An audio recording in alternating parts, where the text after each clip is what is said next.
Supreme court ने ऐसा क्या निर्देश दिया? हिल गया पीएम मोदी का गुजरात राज्य।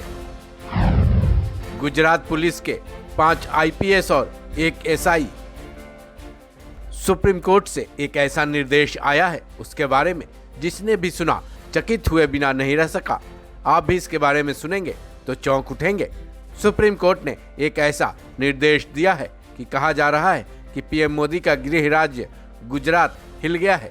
सुप्रीम कोर्ट के इस निर्देश में गुजरात पुलिस के 5 आईपीएस, 1 सब इंस्पेक्टर समेत कुल 19 लोग नप गए हैं। इस केस में सीआईडी है। गुजरात के कक्ष की एक बड़ी कंपनी है। उस कंपनी के डायरेक्टर और बड़े बड़े अधिकारी और कर्मचारी हैं। एक अदना सा कर्मचारी है और अपहरण का एक मामला है। 8 साल लंबे चले इस केस ने यह भी सीख दी है कि इंसान चाहे कितना भी पद, पैसा और रसूख वाला क्यों ना हो, इंसाफ के मंदिर में उसे एक अदना सा आदमी भी मात दे सकता है। बस लड़ने का जज्बा होना चाहिए। चलिए जानते हैं इस पूरे केस के बारे में। दरअसल सुप्रीम कोर्ट ने अपने एक ऐतिहासिक निर्देश में ये कहा था कि सीआईडी गुजरात के कक्ष में स्थित इलेक्ट्रोथर्म कंपनी के डायरेक्टर्स, कर्मचारियों और 6 पुलिस अधिकारियों के खिलाफ एफआईआर दर्ज करे। सुप्रीम कोर्ट के निर्देश के बाद सीआईडी क्राइम बॉर्डर रेंज ने सभी पर एफआईआर दर्ज कर लिया है। जिन पर एफआईआर हुआ है उनमें 2 रिटायर्ड आईपीएस, 3 डीएसपी और 1 सब इंस्पेक्टर समेत कुल 19 लोग शामिल हैं। इस केस में पीड़ित ने 2015 में कंपनी के मालिक के खिलाफ केस दर्ज कराया था।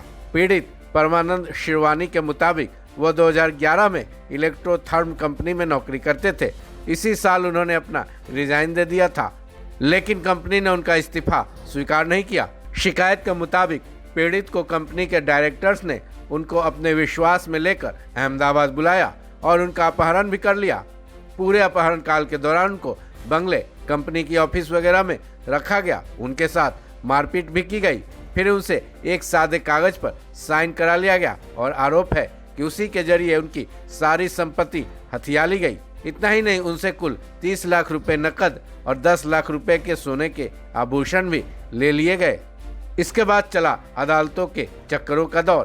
पीड़ित के मुताबिक कंपनी के चंगुल से छूटने के बाद 2015 से लेकर 19 तक लोअर कोर्ट से लेकर गुजरात हाई कोर्ट का वो दरवाजा खटखटाते रहे। हालांकि गुजरात हाई कोर्ट ने 10 अक्टूबर 2019 को केस दर्ज करने का आदेश तो दे दिया, लेकिन आरोपी सुप्रीम कोर्ट से स्टे ऑर्डर ले आए।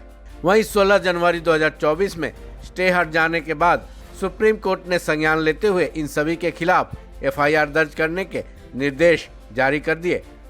आज तक की रिपोर्ट के मुताबिक अब इस मामले की जांच सीआईडी क्राइम रोजकोट जोन करेगी। रिपोर्ट्स में यह भी बताया गया है कि जिन पुलिस अधिकारियों के खिलाफ एफआईआर दर्ज हुए हैं उनके ट्रैक रिकॉर्ड पहले से ही खराब हैं। बहरहाल अब पीड़ित को उम्मीद है कि अब उसे न्याय जरूर मिल जाएगा। इस खबर में बस इतना ही। बाकी अपडेट्स के लिए जुड़े रहे वन इंडिया हिंदी के साथ।